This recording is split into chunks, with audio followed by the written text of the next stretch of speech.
आइए दोस्तों, अब इलस्ट्रेट हमारा प्रैक्टिकल क्वेश्चन नंबर 9। ठीक है, कंसोलिडेशन ऑफ फाइनेंशियल स्टेटमेंट आपका यूनिट 1 एज 21 का प्रैक्टिकल क्वेश्चन नंबर 9 पे हम आ चुके हैं। अभी तक के सारे क्वेश्चन हम कंप्लीट कर चुके हैं और आपको प्रोवाइड भी कर चुके हैं, प्लेलिस्ट में ऐड भी करवा दिया है और प्लेलिस्ट की लिंक वीडियो के डिस्क्रिप्शन में भी डाल दिया। तो वीडियो के डिस्क्रिप्शन में जाके आप जो है यहाँ पे जो भी चैप्टर्स आपको देखने वीडियोज़ वो आप देख सकते हैं। ठीक है, आ जाइए प्रैक्टिकल क्वेश्चन नंबर 9 को डिस्कस कर लेते हैं। क्या चीज़ है प्रैक्टिकल क्वेश्चन नंबर 9 में?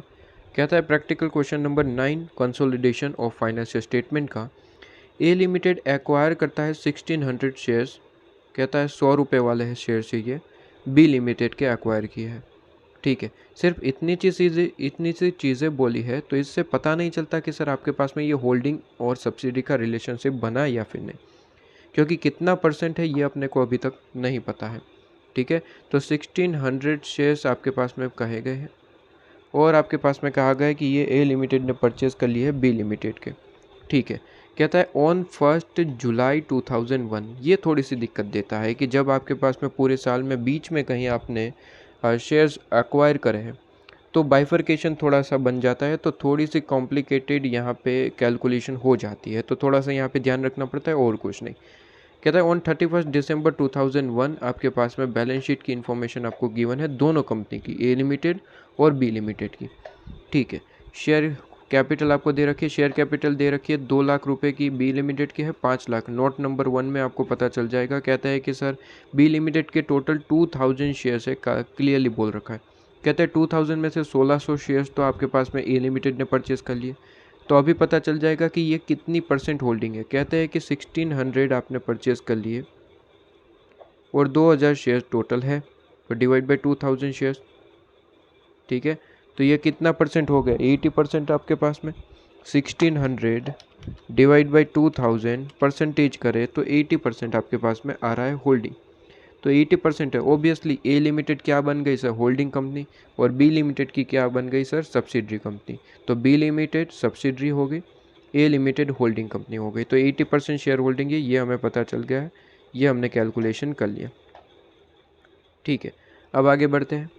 कहते हैं इसके बाद आपको नेक्स्ट रिजर्व एंड सरप्लस वगैरह गिवन है, आपके पास में शॉर्ट टर्म बोरोइंग है। ठीक है, और प्रॉपर्टी प्लांट इक्विपमेंट वगैरह चीज़ें गिवन है। नॉन करंट है, नॉन करंट इन्वेस्टमेंट में आप देखिए इन्वेस्टमेंट की कॉस्ट दे रखी है।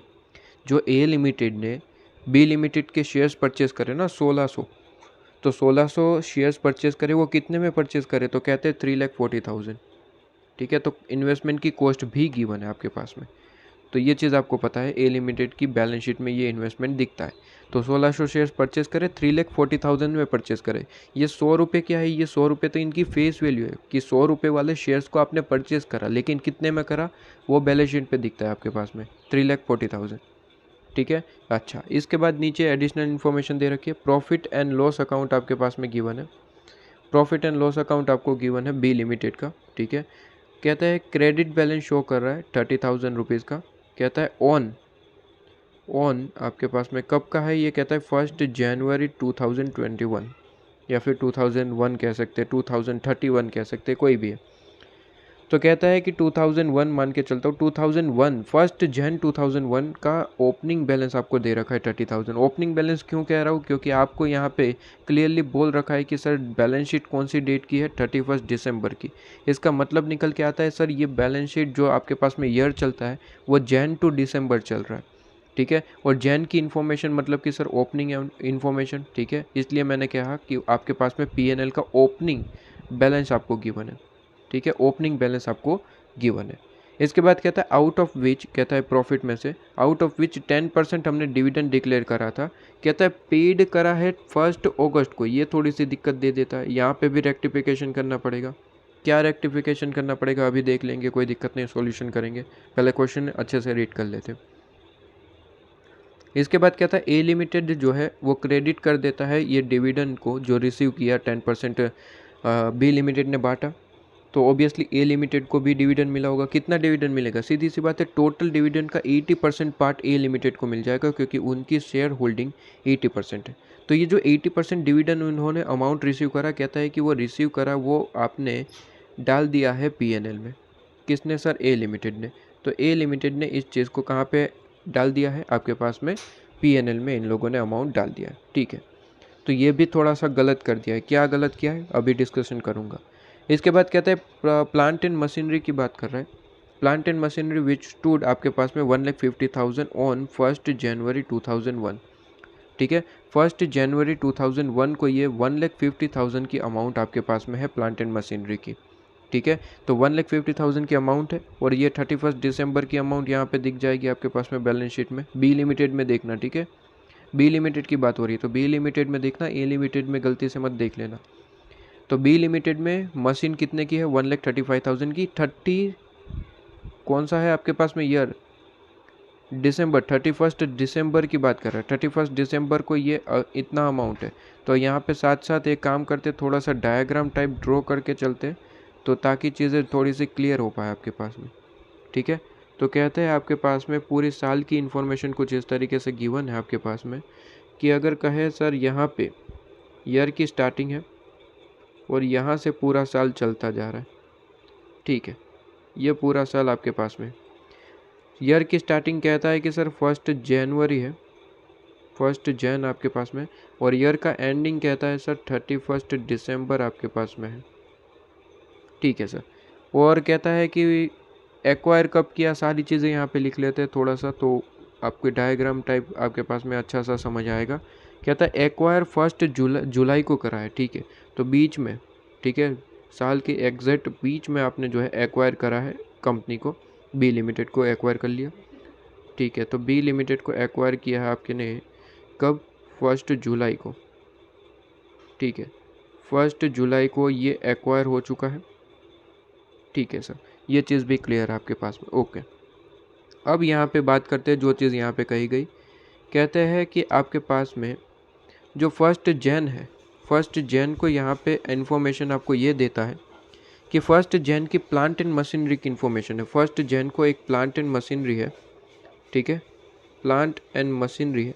कहता है जिसकी वैल्यू 1,50,000 है, ठीक है सर, जिसकी वैल्यू 1,50,000 है। इसमें कोई दिक्कत हो सकती है? Answer is no. कहता है कि कंसीडर करिए इस चीज़ को। कहता है कि आपको ये जो प्लांट की वैल्यू है उसे कंसीडर करना है 1,80,000, लेकिन कहता है ऑन 1 जुलाई को इसे आपको 1,80,000 कंसीडर करना है। तो यहाँ पे सर, यहाँ पे जो ये प्लांट एंड मशीनरी है उसे कंसीडर करना है। कंसीडर का मतलब होता है सर इसको रीवैल्यूएशन किया गया है, ठीक है। तो 1,80,000 ये कह रहा है आपके पास में कंसीडर करना है, तो कंसीडर आपको करना है इस डेट को, ठीक है। इसमें कोई दिक्कत हो सकती है? आंसर इज नो, इसमें कोई दिक्कत नहीं होती। लेकिन ध्यान रहे सर, जब भी रीवैल्यूएशन होता है तो आपको दोनों अमाउंट की कंपैरिजन करनी पड़ती है। एक बुक वैल्यू जो आपको यहाँ पे गिवन है 1,50,000 1 जन की, उसकी वैल्यू, और जो न्यू वैल्यू है जो 1,80,000 कहता है रीवैल्यूएशन वैल्यू, उसकी कंपैरिजन करनी होती है। और उसमें प्लस और माइनस जो भी डिफरेंस आता है उसको आपको कहाँ पे दिखाना होता है सर? उसकी वैल्यू को आपको जो है चेंज करना पड़ता है। प्लांट एंड मशीनरी की वैल्यू को चेंज करना पड़ता है और प्रॉफिट में भी रिस्पेक्टिवली चेंज करना पड़ता है। ये हमने काफ़ी सारे इलस्ट्रेशन देखे, उसमें मैंने समझाया था। तो बेसिकली करना क्या है, जो रिवैल्यूएशन अमाउंट है उसे बुक वैल्यू के साथ कंपैरिजन करना है। दिक्कत वाली बात यह है कि सर बुक वैल्यू तो 1,50,000 1 जन की गिवन है, और कंपैरिजन आपको पता है कि सर सेम डेट पे अमाउंट होती है तभी कंपेयर कर सकते हैं। यहाँ पे थोड़ी ना ऐसे कंपेयर कर सकते हैं 1 जुलाई का अमाउंट और 1 जन का अमाउंट कंपेयर कर लो सर जी, 30,000 कर दो इफेक्ट, ऐसा थोड़ी चलेगा। पहले 1,50,000 को 1 जुलाई तक लेके आना पड़ेगा, उसके बाद जो अमाउंट होगा वो कंपेयर होगा 1,80,000 के साथ, ठीक है सर। तो ये आपके पास में क्या है सर? बुक वैल्यू, ठीक है। आप कह सकते हैं सर बुक में जो वैल्यू है, ओके सर। ये आपके पास में रिवैल्यूएशन वैल्यू है, ठीक है। और बुक में 31 दिसंबर को भी वैल्यू दे रखी है। बुक में वैल्यू 31 दिसंबर को कितनी है? कहता है 31 दिसंबर को प्लांट एंड मशीनरी दिख रहा है आपके पास में 1,35,000 का।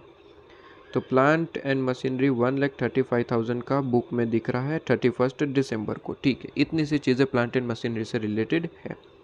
इसके बाद कहता है कि आपके पास में फिगर आपको कंसीडर करना है, ओके। रेट ऑफ डेप्रिसिएशन आपको गिवन है, रेट ऑफ डेप्रिसिएशन आपको गिवन है प्लांट एंड मशीनरी पे। कहता है 10% लगेगा। ओबियसली आपके पास में 10% चार्ज कर रहा है, आपको ये वैसे भी यहाँ पे पता चल जाता है, ये बताने की ज़रूरत नहीं है। कहता है कि sir opening book value given है और क्लोजिंग बुक वैल्यू गिवन है। ज़रा चेक कर लीजिए, 10% ही डेप्रिसिएशन हो रहा है।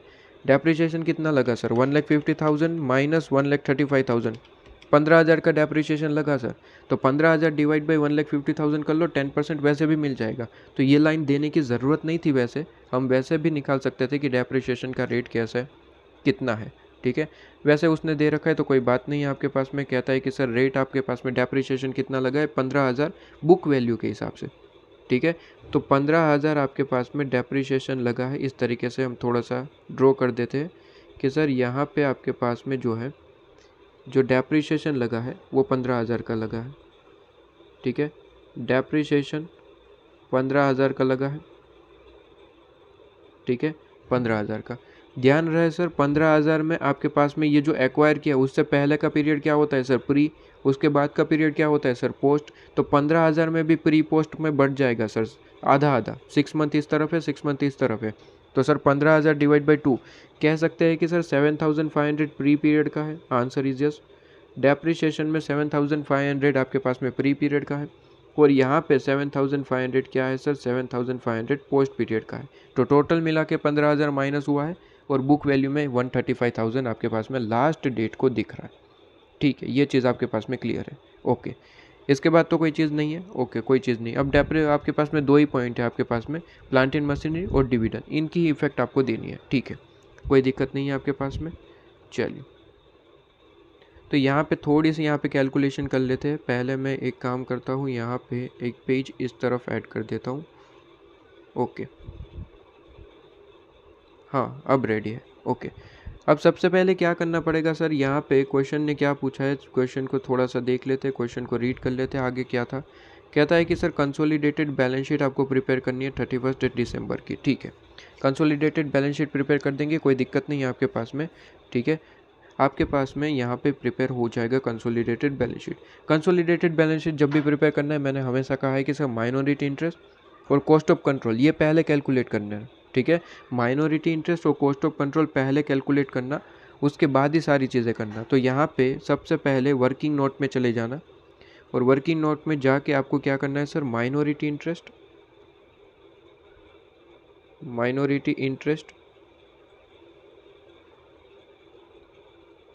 एंड कॉस्ट ऑफ कंट्रोल, ये 2 चीज़ें आप ज़रूर कैलकुलेट कर लेना, ठीक है। वर्किंग नोट में ये आप कैलकुलेट कर लेंगे, तो वर्किंग नोट आपके पास में, ठीक है सर। वर्किंग नोट में ये पहले कैलकुलेट क्यों करना पड़ेगा, सीधी सी बात है, माइनॉरिटी इंटरेस्ट से आपको जो है ये अमाउंट जो मिलेगा वो आपको डायरेक्टली बैलेंस शीट में जाके सेकंड नंबर की कॉलम में डाल देना है, सेकंड नंबर का पॉइंट अब बेसिकली। तो लाइबिलिटी में सेकंड नंबर का हेडिंग माइनॉरिटी इंटरेस्ट बनता है, कोई अगर अमाउंट है तो वहाँ पे आपको डालना पड़ेगा। और कॉस्ट ऑफ कंट्रोल क्यों पहले बना रहे, इससे हमें ये पता चलेगा कि कैपिटल रिजर्व है हमारे पास में या फिर गुडविल है। गुडविल है तो असेट में जाएगा, कैपिटल रिजर्व है तो लाइबिलिटी में, रिजर्व एंड सरप्लस में जाएगा। तो ये पहले आपको कैलकुलेशन करनी पड़ती है। तो नोट नंबर आपके पास में 1 माइनॉरिटी इंटरेस्ट पे बना दिया, और नोट नंबर आपके पास में 2 कॉस्ट ऑफ कंट्रोल पे बना दिया, ठीक है। तो ये चीज़ आपके पास में क्लियर है। माइनॉरिटी इंटरेस्ट का फॉर्मूला आपको पता है, तो आपके पास में कैलकुलेशन भी जल्दी से हो जाएगा। माइनॉरिटी इंटरेस्ट में फॉर्मूला जैसा कुछ है नहीं, शेयर होल्डिंग आपके पास में देखी जाती है कितनी है सब्सिडरी की। माइनॉरिटी इंटरेस्ट सब्सिडरी की ओर से होता है, और कॉस्ट ऑफ कंट्रोल होल्डिंग की ओर से होता है। तो कहता है सर माइनॉरिटी इंटरेस्ट में आपकी होल्डिंग कितनी है सर, तो कहता है कि आपके पास में होल्डिंग कंपनी की 80% है, तो सब्सिडरी की कितनी होगी, 20%। तो कहता है आपको करना कुछ नहीं है, 20% ऑफ करना है, 20% of share capital, pre profit and आपके पास में पोस्ट प्रॉफिट।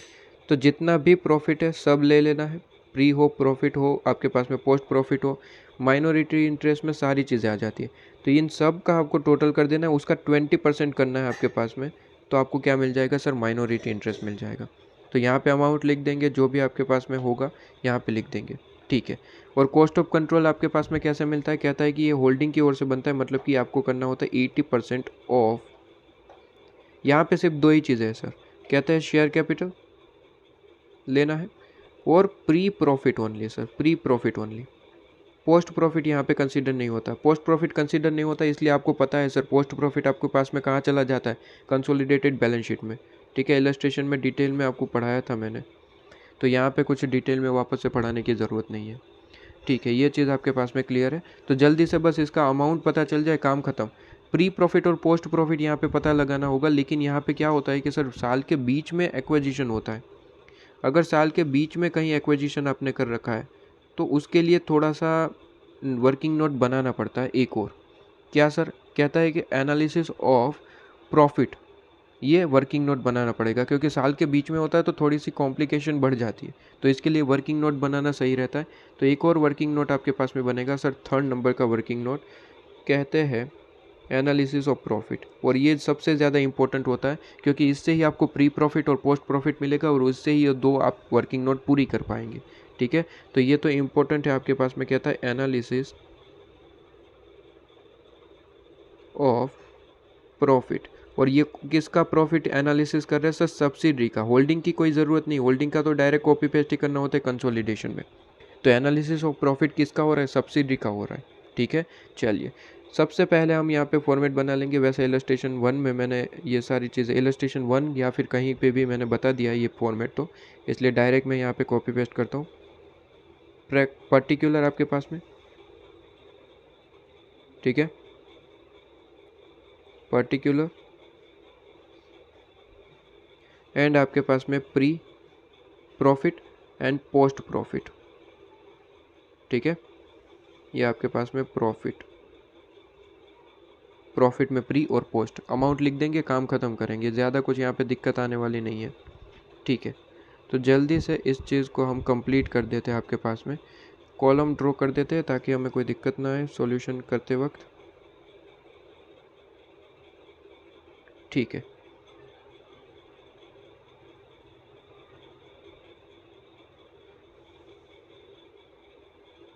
चलिए तो ये हमने कॉलम ड्रॉ कर दी। अब जल्दी से इसका सॉल्यूशन भी कर लेंगे। जल्दी से सबसे पहले तो हम यहाँ पे एक ही चीज़ करते हैं, जो आपके पास में ऑलरेडी प्रॉफिट होता है सबसे पहले वो लिखेंगे, उसके बाद बाकी की सारी। कहता है कि sir profit and loss account आपको गिवन है, प्रॉफिट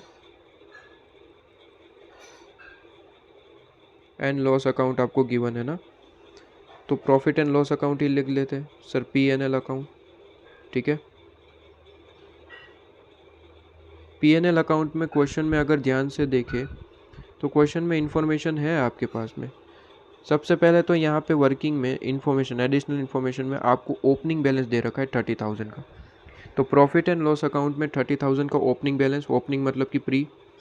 ठीक है, 30,000 आपके पास में कहाँ का है सर? ये 30,000 यहाँ का आपको दिवन है। अगर मैं यहाँ पे लिखूँ सर कि ये 30,000 जो अमाउंट दिख रहा है वो किस चीज़ का है सर? यहाँ का 1 जैन को ये दिख रहा है sir, profit and loss account P&L आपके पास में कितना दिख रहा है सर? 30,000। क्या बात समझ में आ रही है? 30,000। ओके सर, इसके बाद जनरल रिजर्व वगैरह कुछ है? सबसे पहले रिजर्व एंड सरप्लस चेक कर लेता हूँ। कहते हैं प्रॉफिट एंड लॉस अकाउंट 82,000 आपके पास में। तो देखिए इतना तो चीज़ क्लियर है कि सर 82,000 में अगर 30,000 ओपनिंग है तो बाकी का पूरे साल का होगा, ये तो चीज़ ऑलरेडी करके आ रहे। तो सर 82,000 माइनस 30,000, तो बाकी का क्या निकल के आया? 52,000 क्या है सर? 52,000 पूरे साल के आपने जो कमाई करी है वो है। ठीक है, मतलब कि 1 जैन से लेके सर 31 दिसंबर तक की एक्स्ट्रा जो आपने प्रॉफिट एंड लॉस इस साल कमाया वो कितना है सर? वो आपके पास में कितना है सर? 52,000 है। तो कहते हैं प्रॉफिट एंड लॉस अकाउंट इस साल का 52,000 एक्स्ट्रा है। ठीक है, तो 30,000 तो पहले का पड़ा था, ओपनिंग पिछले साल से आया होगा। तो कहते हैं 30,000 ऑलरेडी पड़ा था, 52,000 इस साल कमाया, तो total last at the end of the year कितना दिखेगा? 82,000। ये चीज़ भी आपके पास में क्लियर है। इसके बाद जनरल रिजर्व में कहता है 1 लाख है आपके पास में। अच्छा, जनरल रिजर्व का कोई ओपनिंग क्या उसके बारे में कुछ बताया था? आंसर इज नो, सिर्फ और सिर्फ प्रॉफिट एंड लॉस अकाउंट की बात करी थी। तो यहाँ पे ऑलवेज एक चीज़ ध्यान में रखिए कि जब भी जनरल रिजर्व के बारे में कुछ भी नहीं बताया कि ओपनिंग कितना है, ठीक है, तो ऑलवेज जो बैलेंस शीट में अमाउंट दिखता है एज्यूम करना है, ऑलवेज एज्यूम करना है ऑलवेज आपके पास में कि ये ओपनिंग में है। एज्यूम करना है सर ऑलवेज ये ओपनिंग है, जब ओपनिंग की कोई इन्फॉर्मेशन ना हो तो। ठीक है, ओपनिंग की कोई इन्फॉर्मेशन ना हो तो फॉर एग्जांपल अगर क्वेश्चन में खुद कह रहा है कि सर ओपनिंग आपके पास में 0 है तो सर 1 लाख आपने पूरे साल में कमाया। ठीक है, 1 लाख आपने पूरे साल में कमाया है। लेकिन यहाँ पे जनरल रिजर्व की कुछ बात नहीं करी, इसलिए यहाँ पे ऑलवेज यही एज्यूम करेंगे कि सर ये 1 लाख आपके पास में क्या है सर? 1 लाख आपके पास में ओपनिंग का टाइम है। ठीक है। तो आपके पास में profit and loss account opening 1 जन को आपके पास में कितना है 30,000, और जनरल रिजर्व भी हम क्या मानेंगे सर, ओपनिंग ही है 1 लाख आपके पास में। ठीक है सर। तो जो ओपनिंग होता है उसे तो हम क्या कहेंगे सर, प्री। क्यों? क्योंकि 1 जुलाई को हमने एक्वायर किया, उससे पहले का जितना भी प्रॉफिट होता है वो प्री होता है। जितना भी प्रॉफिट होता है वो आपके पास में क्या है सर, प्री है। तो ये बात समझ में आ रही है। तो यहाँ पे जल्दी से प्री में लिख देते हैं आपके पास में। यहाँ पे तो कोई दिक्कत वाली बात मुझे लग ही नहीं रही है। अमाउंट सिर्फ और सिर्फ लिखना है, और क्या ही बात है। तो कहता है 30,000 यहाँ पे लिख दिया। जनरल रिजर्व लिखा क्या, जनरल रिजर्व लिख दीजिए। जनरल रिजर्व आपके पास में 1 लाख यहाँ पे लिख दिया। ठीक है सर। और प्रॉफिट एंड लॉस अकाउंट में और जनरल रिजर्व में आपके पास में पोस्ट कितना अमाउंट है वो लिख देते हैं। तो कहते हैं पोस्ट अमाउंट में, जनरल रिजर्व में तो कुछ है ही नहीं, सारा का सारा प्री ही एज्यूम करना होता है, क्योंकि अगर कुछ भी नहीं कहा है तो। और प्रॉफिट एंड लॉस अकाउंट में अगर ध्यान से देखें तो सर पोस्ट कितना है, तो यहाँ पे थोड़ा फाइंड आउट करना पड़ेगा। क्यों सर? क्यों? तो कहता है कि ओपनिंग तो चलो बता दिया, 30,000 प्री में डाल दिया, 52,000 पूरे साल में कमाया सर, पूरे साल में कमाया। अब कहता है कि एक्वायर तो 1 जुलाई को किया है, मतलब कि इसमें भी बाइफर्केशन करना पड़ेगा। बिल्कुल सर करना पड़ेगा। कहता है 52,000 में पहले 6 मंथ का जो है वो प्री माना जाएगा, उसके बाद के 6 मंथ का पोस्ट माना जाएगा। तो क्या बात समझ में आ रही है? तो सीधी सी बात है, जल्दी से मुझे 52,000 डिवाइड बाई 2 कर दीजिए, मतलब कि 6 मंथ का ना। तो 52,000 इंटू 6 डिवाइड बाई 12 करेंगे तो डिवाइड बाई 2 ही हुआ ना बेसिकली। तो कहते हैं 26,000 सर। कहते हैं कि सर जी ये आपके पास में प्री और पोस्ट में अगर बांटे तो 26,000 आएगा सर। क्या डायग्राम से समझने में आसानी हो रही है या फिर नहीं, बताइए सर। आसानी बिल्कुल हो रही होगी, ठीक है।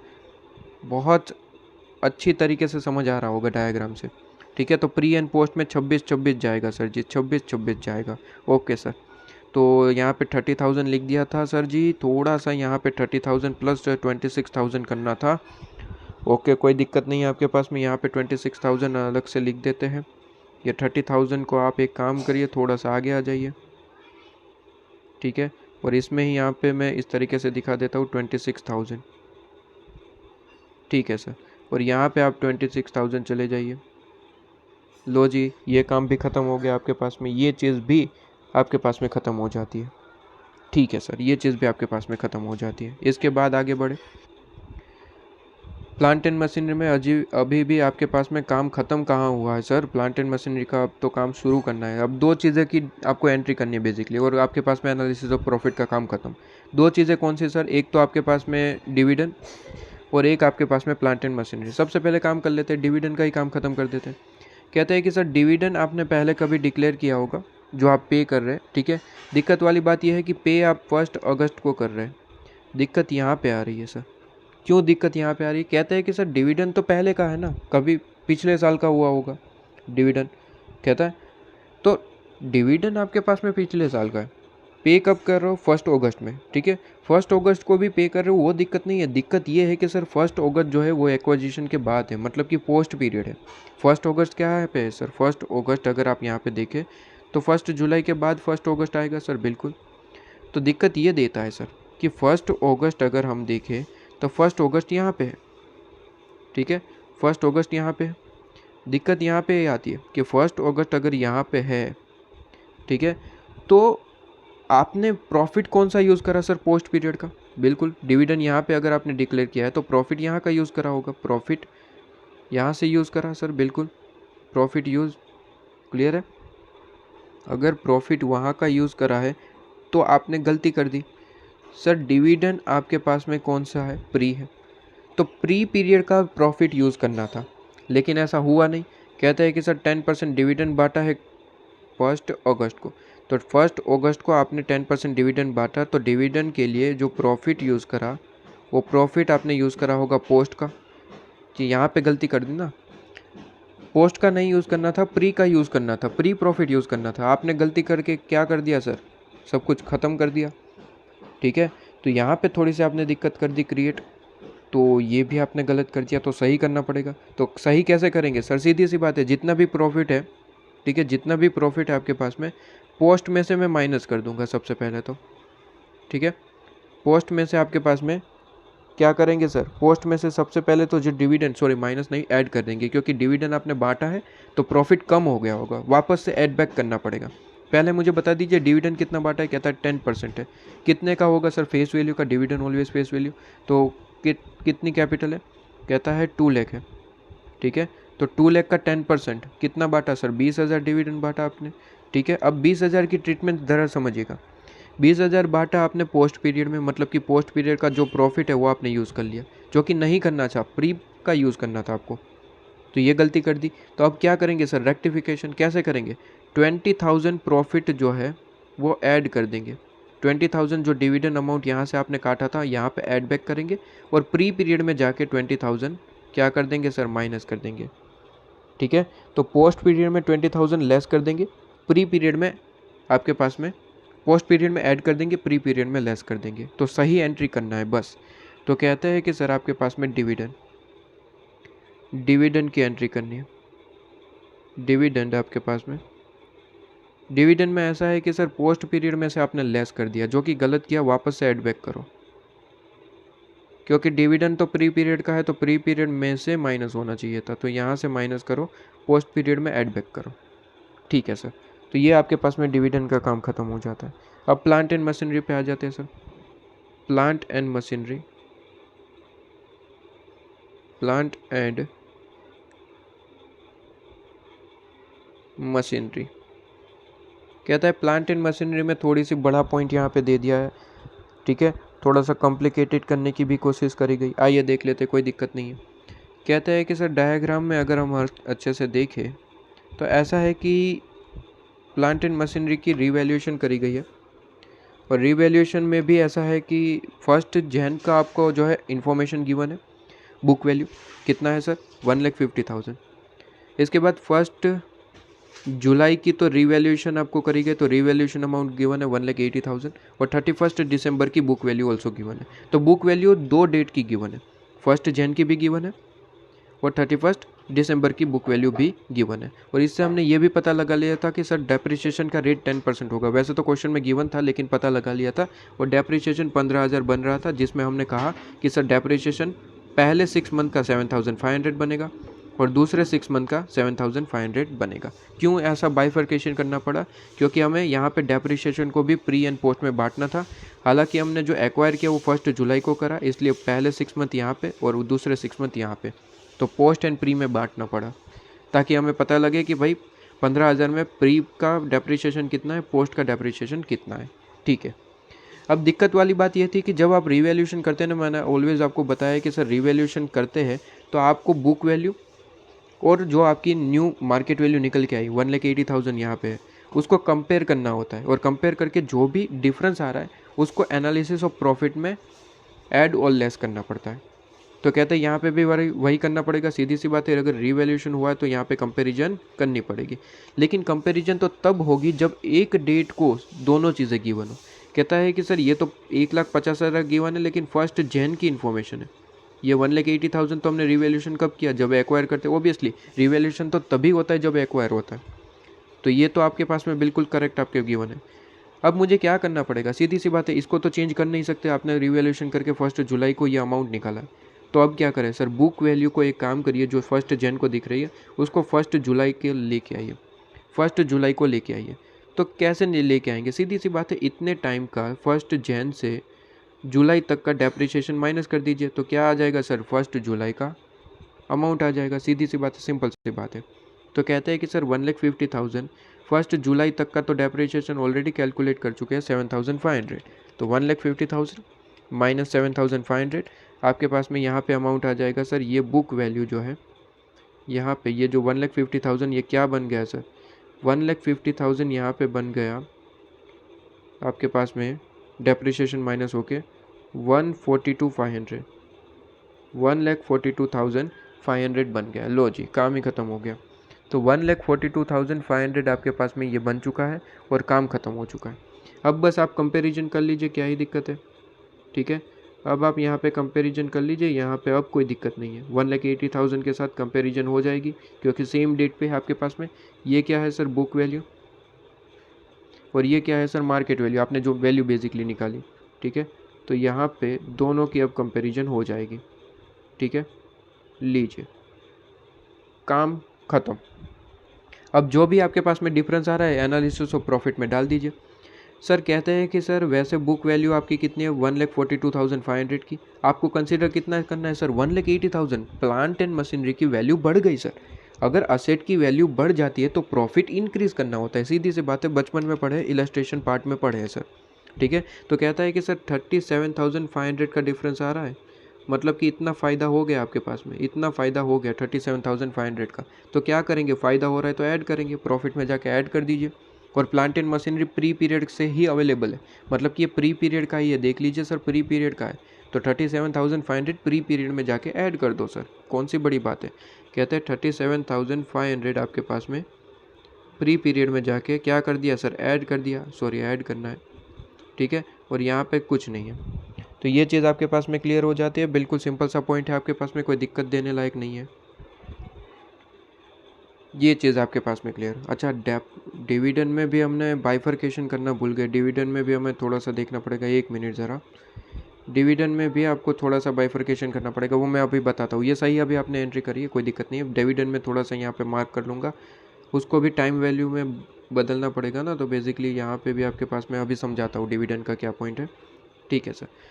इसके बाद प्लांट एंड मशीनरी का समझ में आया सर, वैल्यू आपके पास में इंक्रीज हो रही है, ऐड कर दिया। अब प्लांट एंड मशीनरी में जब भी रिवैल्यूएशन होता है, plant and machinery basically asset में जब भी रिवैल्यूएशन होता है, तो मैंने आपको बताया सर 2 एंट्री बनती है, एक डेप्रिसिएशन की एंट्री बनेगी, एक क्या बनेगी सर आपके पास में वैल्यूएशन की। वैल्यूएशन की एंट्री कर दी सर, बिल्कुल 37,500 कर दिया, ठीक है सर। अब main point sir, main point क्या है सर, मेन पॉइंट है डेप्रिसिएशन सर। डेप्रिसिएशन अब ध्यान से देखिए, 1 जुलाई को एक्वायर किया, तो अब तक जो आपने डेप्रिसिएशन चार्ज करके जो अमाउंट निकाला उसमें हमें कोई दिक्कत नहीं है, लेकिन आगे थोड़ा सा दिक्कत देगा सर। आपने कितना आगे डेप्रिसिएशन 1 जुलाई के बाद 7,500 और डेप्रिसिएशन चार्ज किया, बिल्कुल सर। कहते हैं कि सर 7,500 और डेप्रिसिएशन चार्ज करके कितना अमाउंट आपके पास में बुक में दिख रहा है 1,35,000।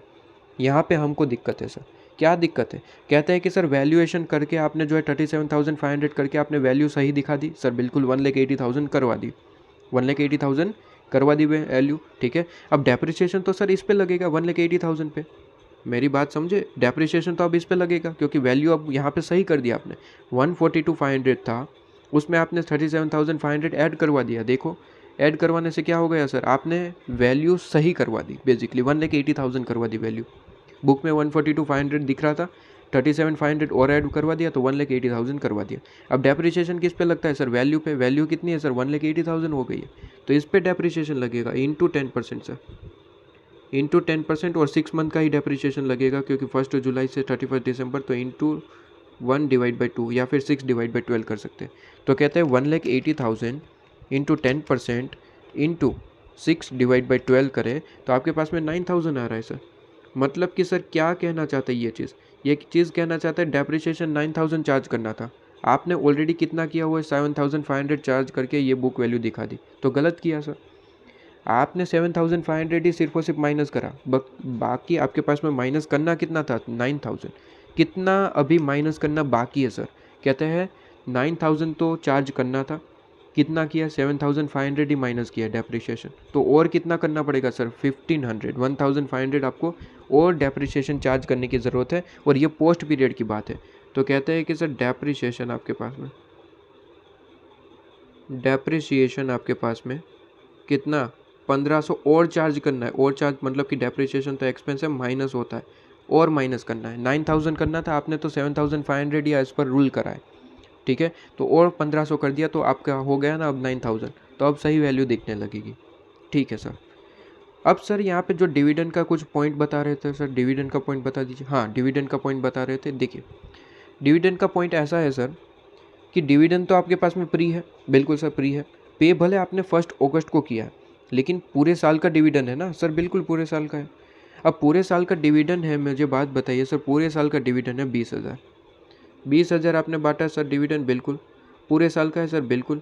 तो क्या ये नहीं बटेगा प्री और पोस्ट में सर, बिल्कुल बटना चाहिए।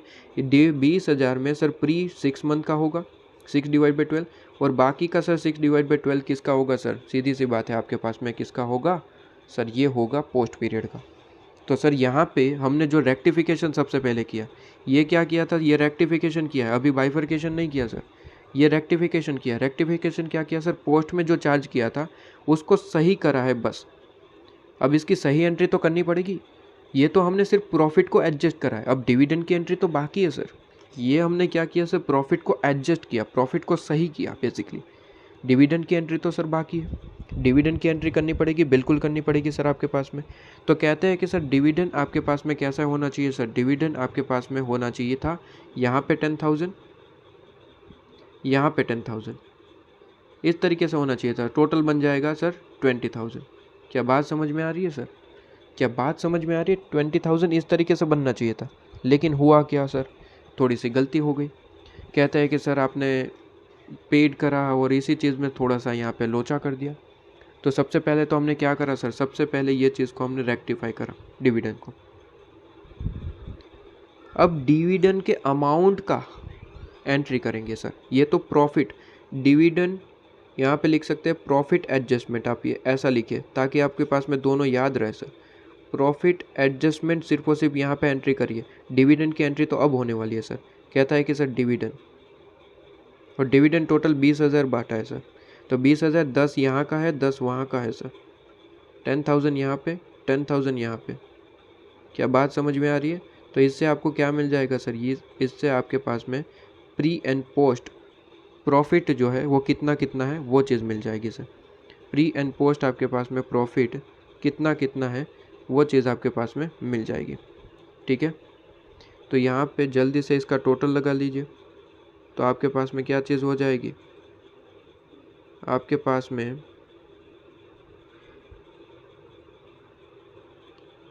चलिए छोड़िए, कोई दिक्कत नहीं यहाँ पे।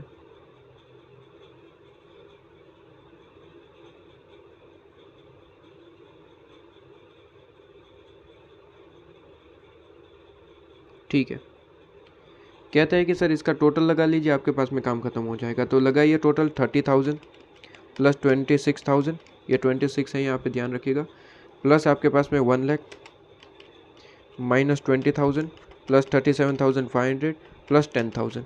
तो कहता है कि सर 1,83,000, 1 लाख आपके पास में 83,500, ये आपके पास में क्या आ रहा है सर, प्री प्रॉफिट आ गया, प्री प्रॉफिट आपके पास में आ गया। ठीक है सर, और यहाँ पे पोस्ट प्रॉफिट आ जाएगा, टोटल लग गया 26,000 प्लस 20,000 प्लस 1,500 माइनस है, सॉरी माइनस 1,500 और प्लस आपके पास में 10,000।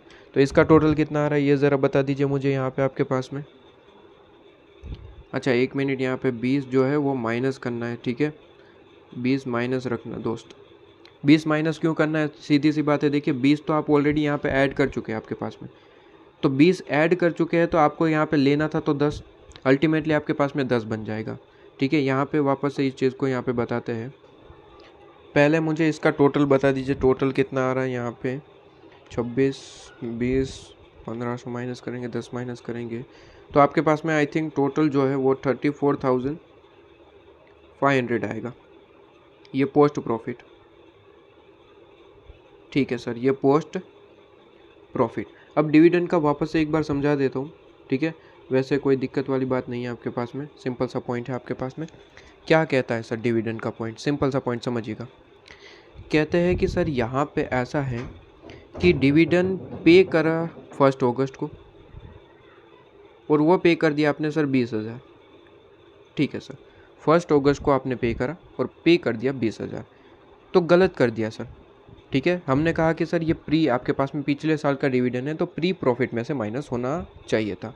ठीक है, तो इसके लिए हमने क्या करा सर, यहाँ से जो आपने लेस करा ना, तो हमने एक काम करा सर, पोस्ट पीरियड में 20,000 ऐड करवा दिया और प्री पीरियड में 20,000 लेस करवा दिया। क्या बात समझ में आ रही है? ठीक है, इसके बाद 20,000 बढ़ चुका सर। अब 20,000 आपको पता है सर आपके पास में कि 20,000 में 2 बाइफर्केशन होगा, प्री ऑन प्रॉफिट ऑन आपके पास में पोस्ट में। कहता है कि सर 10,000 इनको मिलने का, 10,000 इनको मिलेगा। ठीक है सर, कहता है 10,000 यहाँ पे आपके पास में मिल जाएगा, यहाँ पे कोई दिक्कत नहीं है आपके पास में, ये तो सही है। कहते हैं कि सर यहाँ पे जो आपके पास में हमने 20,000 निकलवा दिया था, ठीक है, और 10,000 आपको दे रहे, तो बेसिकली आपको एक एग्जांपल अगर मैं दूँ तो कहता है कि सर मिस्टर ए है, ठीक है। एक एग्जांपल अगर मैं दूँ तो एक कहता है सर मिस्टर ए है, एक वो है आपके पास में मिस्टर बी, दो है, ठीक है। मिस्टर ए कहना है, मिस्टर ए का कहना है कोई ट्रांजैक्शन किया होगा मिस्टर बी और ए जो है आपके पास में मान लेते बिजनेसमैन से, ठीक है। तो इन दोनों के बीच में बिजनेस वगैरह चलते रहता है। मिस्टर ए का कहना है कि सर जी मुझे आपसे मिस्टर बी से जो है बेसिकली 20,000 लेने हैं, 20,000 लेने हैं।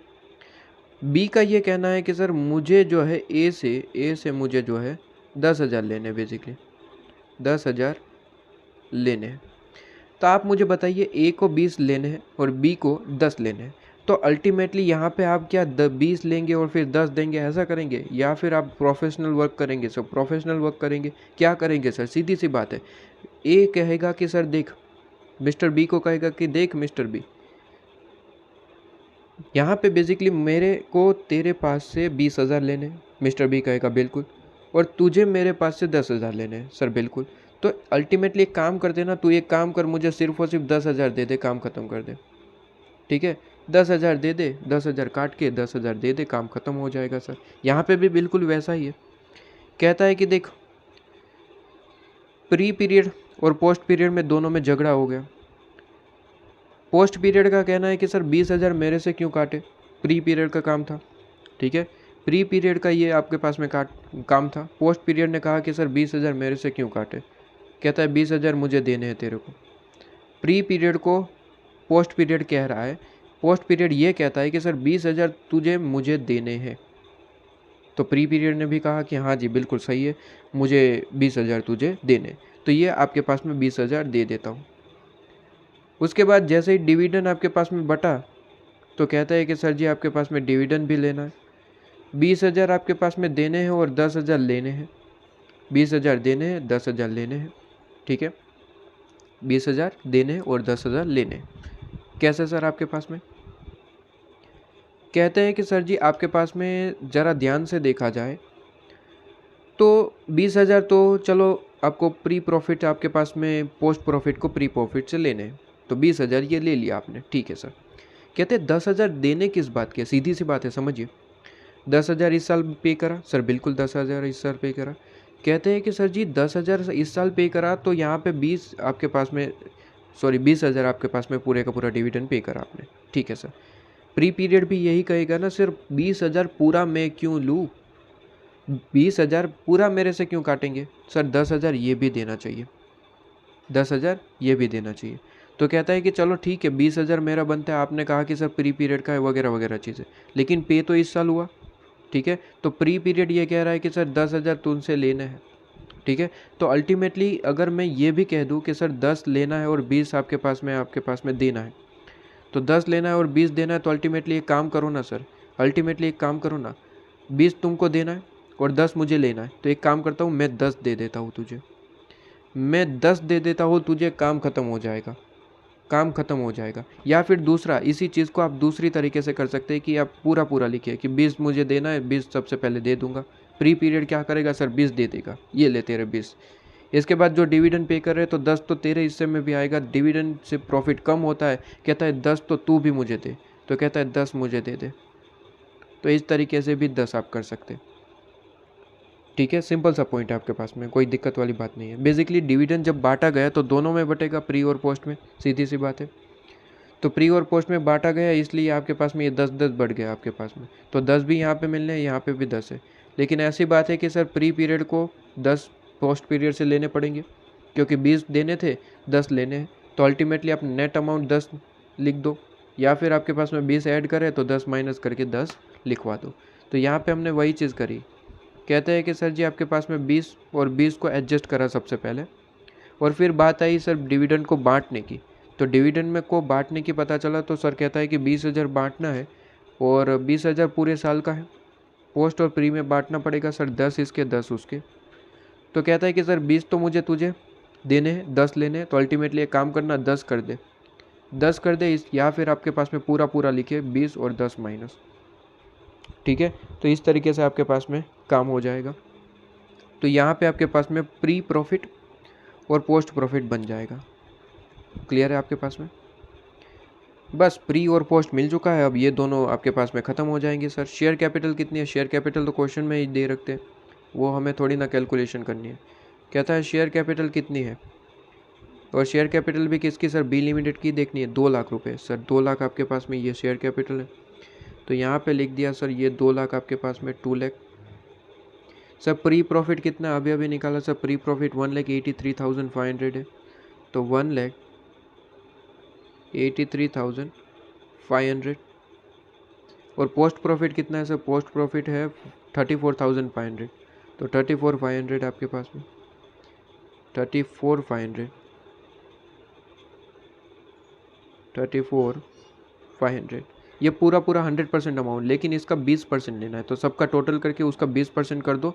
यहाँ पे आपके पास में क्या आ जाएगा सर? माइनॉरिटी इंटरेस्ट का अमाउंट, जो कि liability side, equity and liability side show किया जाता है। तो 2 लाख प्लस 1,83,500 प्लस 34,500 इंटू 20% आपके पास में कर देंगे। ठीक है, तो इंटू 20% जैसा ही करेंगे आपके पास में अमाउंट आ जाएगा। कहता है कि कितना अमाउंट आया? कहता है 83,600, 83,600। उसी तरीके से कॉस्ट ऑफ कंट्रोल भी निकाल लो, फिर दोनों की एंट्री साथ में ही कर लेते हैं। कहता है कॉस्ट ऑफ कंट्रोल में ऐसा है कि सर शेयर कैपिटल ले लो, वो तो 2 लाख है आपके पास में। कहता है pre profit only and only, pre profit 183,500 है, तो 183,500 आपके पास में। ठीक है, और ये सारी अमाउंट इन रुपीज़ है। तो कहता है कितना आंसर आया? तो कहता है 2 लाख प्लस 183,500 इंटू 80%, इसका 80% लेना है। तो कहता है आपके पास में आंसर आता है 3 लाख। इसका आंसर आपके पास में कितना आया? कहता है आंसर आपके पास में 3,68,000, 6,800 भी कह सकते हैं आपके पास में। ये आपके पास में आंसर आ गया। तो बस दोनों की एंट्री कर दो, बाकी सारी चीज़ें तो कॉपी पेस्ट ही करनी है। ठीक है, बाकी सारी चीज़ें क्या करना है सर? कॉपी पेस्ट ही करना है। तो जल्दी से इसकी सॉल्यूशन पार्ट में मैं लेके चलता हूँ, और पहले आपके पास में सबसे पहले ये एंट्री कर देंगे, उसके बाद बाकी की एंट्री। तो सॉल्यूशन आपके पास में कौन सा था? ये क्वेश्चन आपके पास में प्रैक्टिकल क्वेश्चन नंबर 9 था। ये रहा practical question number 9। Consolidated balance sheet heading देंगे आपके पास में। ठीक है, कंसोलिडेटेड बैलेंस शीट आपके पास में of A limited and B limited की। सबसे पहले क्या लिखेंगे सर? माइनॉरिटी इंटरेस्ट की एंट्री कर दो। माइनॉरिटी इंटरेस्ट मैंने कहा था ना, सेकंड नंबर की आपके पास में एंट्री बनती है। कहता है सेकंड नंबर में 83,600। क्लियर है? Cost of control sir, cost of control आपके पास में जो अमाउंट निकलता है, ठीक है, वो कॉस्ट ऑफ कंट्रोल कहाँ जाता है सर? ये आपके पास में गुडविल और कैपिटल रिजर्व निकल के आता है। कहता है कि सर कॉस्ट ऑफ इन्वेस्टमेंट में से ये चीज़ माइनस करनी होती है। तो यहाँ पे हम लिखना भूल गए, पूरा फॉर्मेट लिखना था। कहता है कि आपको क्या करना है सर? कॉस्ट ऑफ इन्वेस्टमेंट में से ये चीज़ माइनस करनी थी। कॉस्ट ऑफ इन्वेस्टमेंट में से ये चीज़ माइनस करनी थी। कॉस्ट ऑफ इन्वेस्टमेंट कितना है? क्वेश्चन में बोल रखा था आपके पास में, एक बार के लिए वापस से ओपन करना पड़ेगा। कॉस्ट ऑफ इन्वेस्टमेंट कितने में परचेज करा था? 3,40,000। तो 3,40,000 में से ये चीज़ माइनस करनी थी, तो आपको गुडविल और कैपिटल रिजर्व मिल जाएगा। ठीक है, तो यहाँ पे हमने थोड़ी सी गलती कर दी फॉर्मेट वाइज में। कहता है ये आपके पास में जो अमाउंट निकल के आया 3,06,800 निकल के आया। ये जैसे ही आप माइनस करेंगे, ठीक है, ये चीज़ माइनस करनी है बेसिकली, माइनस। तो ये जैसे ही चीज़ माइनस करेंगे आपके पास में कैपिटल रिजर्व निकल के आए, या फिर गुडविल आपके पास में पता चल जाएगा। ठीक है, तो यहाँ पे आपको सिंपली कैलकुलेशन करनी है। तो 33,200 आपके पास में आ गया। लेकिन एक चीज़ ध्यान रखिए, कहता है क्या प्री डिविडेंड था? प्री एक्विजिशन डिविडेंड था? Answer is pre acquisition dividend था। कितना था सर आपके पास में? प्री एक्विजिशन डिविडेंड आपके पास में था सर। डिविडेंड में आपके पास में अगर देखें तो कहते हैं कि सर 20,000 पूरे का पूरा प्री एक्विजिशन डिविडेंड था। तो प्री एक्विजिशन डिविडेंड को भी कॉस्ट ऑफ इन्वेस्टमेंट से में से माइनस करते हैं सर, बिल्कुल। कहता है 20,000 को माइनस करेंगे, लेकिन तभी पता चला कि सर अपना तो पार्ट 80% ही है। तो 80% ऑफ 20,000 किस चीज़ का सर? डिविडेंड का आपके पास में। तो डिविडेंड का आपके पास में माइनस हो जाता है, क्योंकि प्री एक्विजिशन डिविडेंड है। तो कहता है 80% आपके पास में, तो 20,000 इंटू 80% 16,000, ये चीज़ भी माइनस करनी पड़ेगी। तब जाके आपके पास में प्लस में आंसर आ रहा है, या फिर माइनस में देख लो। प्लस में आ रहा है तो ये गुडविल है। तो कहता है 33,200 माइनस 16,000, तो आंसर आता है 17,200। 17,200 आपके पास में क्या आंसर आ रहा है? गुडविल। ठीक है, गुडविल आपके पास में आ रहा है सर 17,200 आपके पास में। ठीक है, 17,200 आपके पास में गुडविल आ रहा है। ठीक है, ये लीजिए 17,200। तो गुडविल आ रहा है तो उसकी भी एंट्री कर दो सॉल्यूशन में, काम खत्म करो। सर गुडविल है तो असेट साइड दिखा देना। ठीक है, असेट साइड इंटेंजिबल असेट नाम दे के आप दिखा देना। कहता है इंटेंजिबल असेट, वर्किंग नोट में गुडविल नाम लिखा देंगे और 17,200। ठीक है, वर्किंग नोट अगर देखेंगे वहाँ पे गुडविल नाम लिख दिया होगा इन लोगों ने, गुडविल। ठीक है, और वर्किंग नोट में इसकी कैलकुलेशन इस तरीके से दिखा देंगे, काम खत्म हो जाएगा। क्या बात समझ में आ रही है? सिंपल सी बात है। अब बाकी सारी चीज़ें कॉपी पेस्ट करनी है सर। ठीक है, आ जाइए सॉल्यूशन के साथ ही इसका कैलकुलेशन कर लेते हैं। सिंपल सी कैलकुलेशन है, कोई दिक्कत वाली बात नहीं है। आ जाइए क्वेश्चन में। अब सारी चीज़ें हो चुकी है आपके पास में, बताइए अब क्या करना है सर? कैपिटल, कैपिटल में आपको पता ही है सर, शेयर कैपिटल में सिर्फ और सिर्फ किसकी ली जाती है सर? होल्डिंग की। इलस्ट्रेशन में डिटेल में पढ़ाया था। ठीक है, इसका रीज़न भी। ठीक है, रिजर्व एंड सरप्लस में, रिजर्व एंड सरप्लस में थोड़ा सा ध्यान रखना था। क्या चीज़ सर? रिजर्व एंड सरप्लस में ऐसा होता है कि सर होल्डिंग कंपनी का तो पूरा रिजर्व एंड सरप्लस लेना है 297,200। कहता है कि सर सब्सिडी का केवल और केवल पोस्ट रिजर्व एंड सरप्लस लेना है। और पोस्ट में भी, पोस्ट प्रॉफिट में भी कौन सा सर? पोस्ट प्रॉफिट में भी आपको यहाँ पे ध्यान रखने वाली बात यह है, आपको यहाँ पे ध्यान रखने वाली बात यह है कि सर जो चीज़ कॉस्ट ऑफ कंट्रोल और माइनॉरिटी इंटरेस्ट में नहीं आई वो लेना है। मतलब कि सर 20% आपके पास में। पोस्ट प्रॉफिट 34,500 है। ठीक है सर, अगर आप ध्यान से देखें तो कहता है इसका 20% ऑलरेडी कंसिडर हो चुका है माइनॉरिटी में, लेकिन 80% यहाँ पे कंसिडर नहीं हुआ क्योंकि कॉस्ट ऑफ कंट्रोल ये कहता है कि हम प्री प्रॉफिट ही लेते हैं, पोस्ट नहीं लेते। ठीक है सर, तो कहता है 80% बाकी रह गया। तो कहता है 34,500 का 80% कहीं पे भी नहीं गया, तो कहता है वो डायरेक्ट कंसोलिडेटेड बैलेंस शीट में चला जाता है। ठीक है, डायरेक्ट कहाँ चला जाता है? कंसोलिडेटेड बैलेंस शीट में चला जाता है, ये कहना है। तो कहता है कि आपके पास में जो 297,200 तो है ही है, इसमें ये चीज़ ऐड कर देना। ठीक है, ये चीज़ आपके पास में ऐड कर देना। तो बेसिकली कैलकुलेशन क्या बना अगर देखें तो कहता है कि 297 तो आएगा ही आएगा, 297,200 आना ही आना है सर, बिल्कुल आना ही आना है। प्लस कहता है कि जो पोस्ट प्रॉफिट का 27,600 आया, 80% पोस्ट प्रॉफिट का 80% आपके पास में, वो भी आना ही आना है। ठीक है, तो यहाँ पे काम खत्म हो जाता है, ये डायरेक्ट कंसोलिडेटेड बैलेंस शीट में चला जाएगा अमाउंट। तो कितना आ रहा है? 3,24,800। जैसे ही ये मैं यह जो आपके पास में था अमाउंट, ये कंसोलिडेटेड बैलेंस शीट में देने ही जा रहा था, तो तुरंत मुझे एक चीज़ याद आई सर। कौन सी सर? कहता है डिविडेंड भी तो बांटा था। अगर डिविडेंड भी तो बांटा था तो डिविडेंड क्या सर माइनस होता है? आंसर इज नो, माइनस नहीं होता। लेकिन इन लोगों ने एक गलती करी थी, वो आपके पास में दोहरानी थी, वो गलती आपको दिखानी थी सर। एक गलती जो ए लिमिटेड ने करी थी। कहते ए लिमिटेड ने डिविडेंड को क्रेडिट कर दिया था सर पीएनएल में, जबकि प्री एक्विजिशन डिविडेंड है। अभी अभी मैंने वर्किंग नोट में कॉस्ट ऑफ कंट्रोल में सर बताया सर कि प्री एक्विजिशन डिविडेंड इन्वेस्टमेंट की कॉस्ट से माइनस होता है सर। ठीक है, तो वहाँ से आपको एडजस्ट करना होता है। आपने क्या किया sir? Profit and loss account में एज अ प्रॉफिट दिखा दिया, गलती करी सर, गलत कर दिया आपके पास में। तो ये आपको सही करना पड़ेगा, बिल्कुल सही करना पड़ेगा। तो इसको चीज़ को आपको जो है क्या करना है सर? सही करना है। अब मुझे बताइए सर, ए लिमिटेड को कितना डिविडेंड रिसीव हुआ होगा? सीधी सी बात है सर, देखिए टोटल 20,000 बटा था डिविडेंड, ए लिमिटेड का 80% पार्ट है, तो कहता है इसका 80% ही मिलेगा। सीधी सी बात है, 16,000। तो 16,000 डिविडेंड मिला होगा, जिसको ये पीएनएल में डाल के ले गए, पीएनएल में डाल दिया, जो कि गलत किया। कॉस्ट की इन्वेस्टमेंट की कॉस्ट में से माइनस करना था, जो कि हमने रेक्टिफाई कर दिया कॉस्ट ऑफ कंट्रोल में, लेकिन ये रेक्टिफाई करना अभी रह गया। तो अभी ये कर देंगे सर, रिजर्व एंड सरप्लस में से ये आपको हटाना पड़ेगा। बेसिकली जो ऐड कर दिया था उसे लेस कर दो आपके पास में, और जो अमाउंट बच गया, ठीक है, 3,24,800 में से आपको क्या माइनस करना है? 16,000।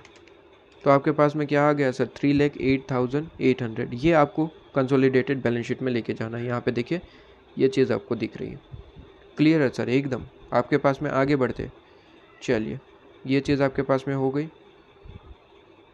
करंट लाइबिलिटी, करंट लाइबिलिटी में कहता है ट्रेड पेबल है, ठीक है, और शॉर्ट टर्म बोरोइंग है। शॉर्ट टर्म बोरोइंग में क्या चीज़ है, नोट नंबर 3 में देख लेते हैं।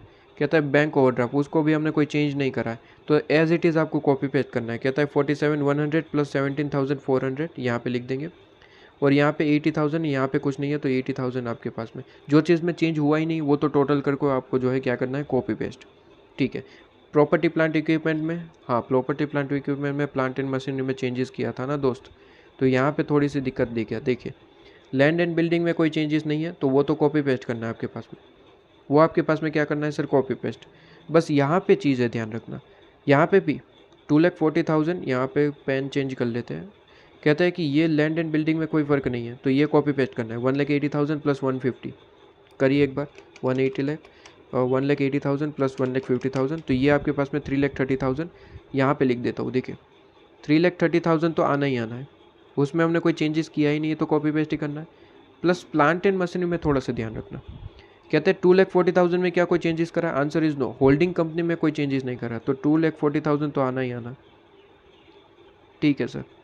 कहते हैं प्लस सब्सिडी में चेंजेस करे थे। सब्सिडी में क्या चेंजेस करे थे सर, वर्किंग नोट में हमने बताया था आपके पास में, वर्किंग नोट में हमने दिखाया था सर। अब वैल्यू कितनी बची है वो दिखाइए।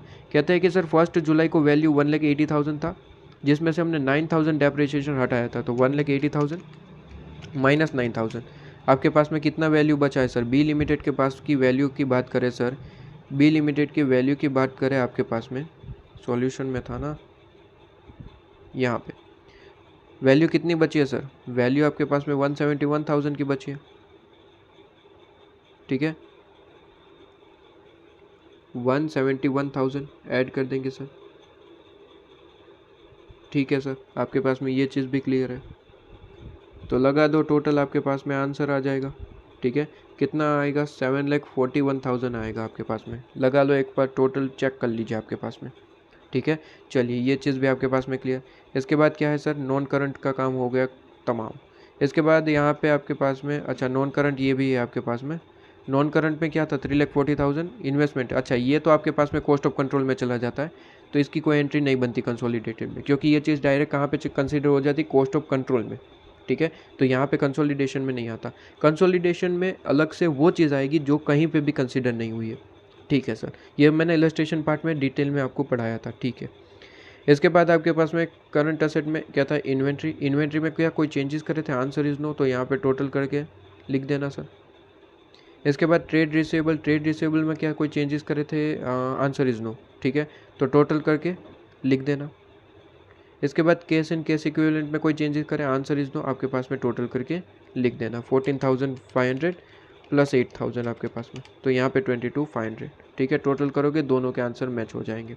इसी के साथ क्वेश्चन आपके पास में कंप्लीट हो जाएगा।